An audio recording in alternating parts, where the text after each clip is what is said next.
अंधी सास की चालाक बहू। लो कर लो बात। शिव मंदिर का शंख भी बज गया। इसका मतलब सुबह के 7 बज गए हैं, लेकिन अभी तक नाश्ता नहीं आया। अरे बहू, ओ पूनम बहू, अरे इस अंधी बुढ़िया को इस जन्म में नाश्ता नसीब होगा कि नहीं? कल रात को भी फुलके जला दिए थे, कुछ मजा नहीं आया था खाने में। ये है सीतापुर में रहने वाली मंजरी, एक अंधी सास। मन की साफ है, बस थोड़ी सी जुबान से तेज है। मंदिर के शंखनाद से ही इन्हें पता चल जाता है कि वक्त क्या हो रहा है। और ये रही इनकी चालाक बहू पूनम। अच्छा हुआ जो मैंने ऑनलाइन ऑर्डर कर दिया सब कुछ, वरना ये बूढ़ी लाठी मेरी छाती पर मूंग दलने लग जाती। अरे बहू, तू घर में है भैया, चल बसी। हाय राम, ऐसा न कहो सासू माँ, दिन में एक बार तो भी माँ सरस्वती जुबान पर बैठती हैं। अरे नहीं नहीं, तुझे कुछ ना होगा। खुशबू तो बड़ी अच्छी आ रही है। ऐसा कौन से पंच पकवान बनाए हैं आज तूने? आज है स्पेशल जलेबियाँ, फाफड़ा, आलू की पराठे, कम चीनी वाली गर्मा गर्म चाय, दही पकोड़े, ये सब। वो मुझे डॉक्टर ने कहा है ना कि आप दिन में कम से कम 3 से 4 घंटे सोया करो, इसलिए आज मैंने सारा काम निपटा दिया है। अब मैं सो जाऊंगी। वाह, क्या स्वाद है। लेकिन बहू, ये तो ब्रिजवासी की जलेबियां है ना? तू तो कह रही है कि तूने बनाया है। दरअसल वो मैंने ब्रिजवासी काका से रेसिपी पूछ ली थी। अच्छा मम्मी जी, मैं आती हूँ अभी, जरा वो दूध गैस पर तेज आंच पर रखकर आई हूँ ना। पूनम फौरन ही वहां से उठकर रसोई में भाग जाती है। मंजरी को फिर भी पूनम पर थोड़ा शक आता है। पूनम ऐसे ही रोज अपने पति के पैसों को खर्च करके बाहर से खाना मंगवाती और अपनी सास से कहती कि उसने खुद बनाए हैं। और उसकी बेचारी अंधी सास बहू के इस झूठ से बेखबर सारी चीजें मान भी लेती। एक दोपहर में पूनम पूरा मेकअप करके तैयार होकर खड़ी होती है। चलो फटाफट पतली गली पकड़ के निकल लेती हूँ, इससे पहले कि बुढ़िया मुझसे टकराए। बेचारी मेरी अंधी सासू माँ, उसे लगेगा कि मैं सो रही हूँ, जबकि मैं तो अपनी जानू से मिलने जा रही हूँ। पूनम हर दोपहर को अपनी सास को बेवकूफ बनाकर बाहर अपनी बॉयफ्रेंड लखन से मिलने जाती थी। और आज भी कुछ यही प्लान था। ए जी ओ जी लो जी सुनो जी, मैं हूँ मन मौजी, करता हूँ मैं जो वो तुम भी करो जी। 1 2 का 4, 4 2 का 1, माय नेम इज लखन, सजनों का सजन मेरा नाम है लखन। लखन, तुम भी ना बिल्कुल एंटीक पीस हो। यार पूनम, हम कब तक ऐसे छुप छुप कर मिलते रहेंगे? एक तो मेरे पास कोई नौकरी भी नहीं है, वरना यह दिल वाला अपनी दुल्हनिया को खुद ही ले जाता। टेंशन मत लो, जब तक तुम्हारे पास पैसे नहीं आ जाते तब तक हम दोनों के लिए मेरा ससुराल है ना, मैं सब देख लूंगी। लेकिन तुम्हारे पति को शक वक हो गया तो? अरे मेरा पति तो मेरा दीवाना है, आंख बंद करके मुझ पर भरोसा करता है। उसके पास से घी निकालने के लिए उंगली टेढ़ी करने की नौबत तक नहीं आएगी। ओए होए, ओए होए, शुक्रिया मेरी जान, love you love you love you. I love you too. इसी तरह दिन बीतते रहते हैं। एक रात देवेश बहुत खुश अपने ऑफिस से घर लौटता है। माँ, पूनम, एक खुश खबर है। ऐसी खुश खबर कि जिसे सुनकर आप दोनों फूले नहीं समा पाओगे। अरे तो जल्दी बताना फिर। हाँ हाँ, इतना सस्पेंस मत बढ़ाओ। मुझे कंपनी में CEO का पोस्ट मिल गया है। अरे वाह, जुग जुग जियो मेरे लाल। अब तो एक बड़ा माखन का कनस्तर चढ़ाऊंगी भोग में अपने कान्हा जी को। वाओ, मतलब अब 2 गुना 3 गुना 4 गुना पैसा होगा और हमारी तिजोरी में साल की 12 महीने दिवाली होगी। वाह वाह वाह वाह, कांग्रेचुलेशंस देवेश। Thank you. लेकिन इस खुश खबर के साथ साथ एक और बात भी है। मुझे कल सुबह ही मुंबई के लिए रवाना होना होगा। बिजनेस मीटिंग है, लगभग 1 हफ्ते तक वहीं रहना होगा। क्या? ये तो कितनी अच्छी बात है। मेरा मतलब है कि आप मुंबई घूम भी लेंगे। कहते हैं ना, रात में मुंबई की सड़कें और नजारा काफी सुहाना होता है। वाकई में, ले जा इसे भी अपने साथ। अब मैं तो ठहरी अंधी, डॉक्टर ने कहा है रोशनी कभी भी आ सकती है, लेकिन मुझे तो ना लगता कि इस जन्म में आएगी मेरी आंखों की रोशनी। कैसी बातें करती हो सासू माँ आप भी। मैं भला अपनी सास को छोड़कर कहीं जाऊंगी क्या?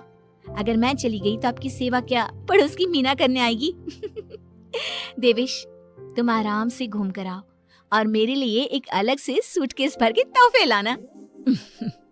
इसे तो बस तोहफे ही दो, चाहे वो तीज हो, त्योहार या कोई और आम मामूली सा दिन। बस तोहफे तोहफे तोहफे। बिल्कुल पागल है ये। मैं तोहफे मांगू तो आपको क्या दिक्कत है? आप ही मंगवा लो ना। देख देख देवेश बेटा, कैसे कैंची की तरह तेज चल रही है इसकी जुबान।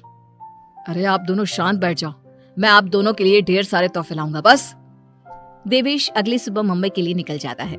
इसी बात से खुश होकर पूनम सोचती है, रास्ते का कांटा तो साफ हो गया है।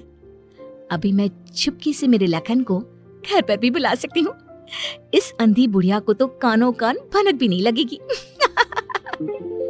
पूनम अब रात को चुपके से पीछे के दरवाजे के जरिए लखन को घर पर बुला लेती है। अब जहाँ सास घोड़े बेचकर खर्राटे मारते हुए सो रही होती है, तो वो बहू के बात करने की आवाज सुनकर तुरंत उठकर बैठ जाती है। ये आवाज किसी आदमी की लगती है, शायद बहू के कमरे से आ रही है। लेकिन नहीं, मैं भी कुछ ज्यादा ही दिमाग लगा देती हूँ। देख रही होगी कोई भूत या फिल्म। अब तो पति नहीं है घर में, इसलिए रात भर ऐसे ही करेगी ना। लेकिन अगर कल जल्दी नहीं उठी तो फिर मैं इसके कानों के पास जाकर बर्तन बजाऊंगी जोरों जोरों से। ये सिलसिला रोज चलता है और मंजरी को रोज लगता है कि पूनम टीवी पर कोई फिल्म देख रही है। एक दिन जब पूनम बाहर होती है, तभी मंजरी सोकर उठती है और आंखें खोलते ही उसे सब कुछ दिखाई देने लगता है। वो अपने आसपास सब कुछ देखकर काफी खुश और आश्चर्यचकित हो जाती है। ये तो गजब हो गया, मेरे आंखों की रोशनी फिर से लौट आई।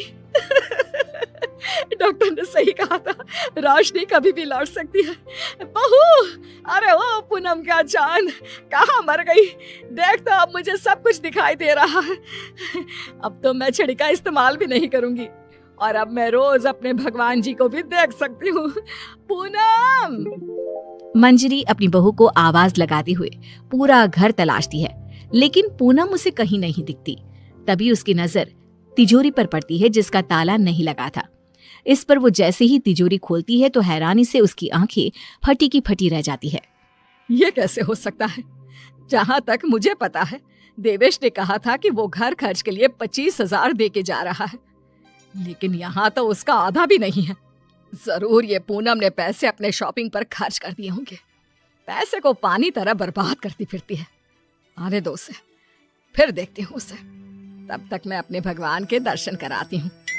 मंजरी मंदिर जाती है, अच्छे से दर्शन करती है और खुशी खुशी वापस घर की तरफ चल देती है। जहाँ रास्ते में उसकी नजर मंदिर के पास बहती नदी के किनारे बैठी अपनी बहू पर पड़ती है, जो लखन के साथ वहां बैठी थी। ये यहाँ क्या कर रही है और इसके साथ कौन बैठा है? पता तो करना ही पड़ेगा। अब मंजरी चुपचाप आगे बढ़ती है और वहीं पास में एक बड़े पेड़ के पीछे छुपकर उनकी बातें सुनने लगती है। सुनो लखन, कल मेरा पति आने वाला है।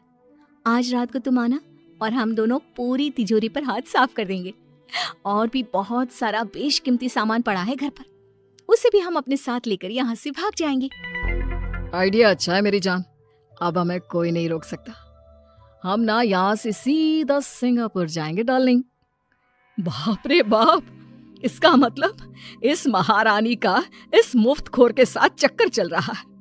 अच्छा, तो मेरे बेटे को लूटकर अपनी दुनिया बसाने का प्लान चल रहा है। अब रुक, तुझे दिखाती हूँ दाल और आटे का भाव। अब घर पे अच्छे से डोली सजाती हूँ तेरी विदाई के लिए। मंजरी वहां से चली जाती है और कुछ देर बाद जब पूनम घर लौटती है तो वो दोबारा उसके सामने अंधी होने का नाटक करने लगती है। अरे सासू माँ, व्हाट्सएप? अरे कुछ नहीं बेटा, बस वो देवेश की याद आ रही थी। अरे सासू माँ, इतना लोड क्यों ले रही हो? वैसे भी वो कल तक वापस आ ही जाने वाला है, फिर क्यों खामखा परेशान हो रही हो आप? वैसे भी कल से आप दोनों माँ बेटे अपने रोने के दिन भरने शुरू कर देना। क्या कहा? मेरा मतलब कल जब आएंगे 1 हफ्ते के बाद, तब आप कर लेना ना, भरत मिलाप, गले मिलके, जी भर के रो लेना। अच्छा, ऐसा कह रही है क्या तू? ठीक है, चल बहू, मेरे ना घुटनों में काफी दर्द हो रहा है, थोड़ा बाम लगाकर मालिश तो कर देना बेटा। और हाँ, 2 दिन बाद 7 पंडितों को भोजन खिलाना है, उसके लिए मसाले भी तो तैयार करने हैं। सिलबट्टे पर ही पीसना है उनको, घर के पिसे शुद्ध मसाले चाहिए। लेकिन सासू माँ, मैंने जो कह दिया सो कह दिया, अब कोई आना कानी ना करना, ठीक है? वरना देवेश को फोन करके बता दूंगी। हाँ, मंजरी अपनी बहू पूनम से जानबूझकर सारा काम करवाती है और ना चाहते हुए भी पूनम को वो सारा काम करना ही पड़ता है। आखिरी बार थोड़ी एक्स्ट्रा सेवा करा लेती हूँ इस नासपिट्टी कर्मजली से। मुझे इतने सालों तक उल्लू बनाया ना, अब इससे एक दिन में कैसे सूखी मिर्ची बनाती हूँ, देखना।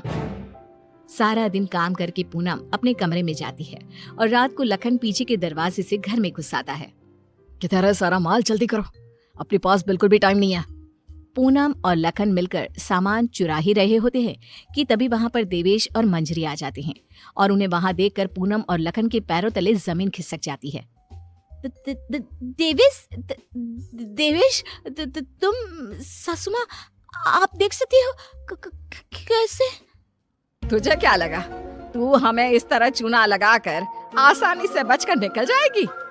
पूनम, जो कुछ भी तुमने हमारे साथ किया है ना, मैंने कभी सपने में भी नहीं सोचा था कि तुम ऐसा करोगी। बहुत बहुत गलत किया तुमने। और तू लंगूर लखन, तेरी तो ऐसी की तैसी।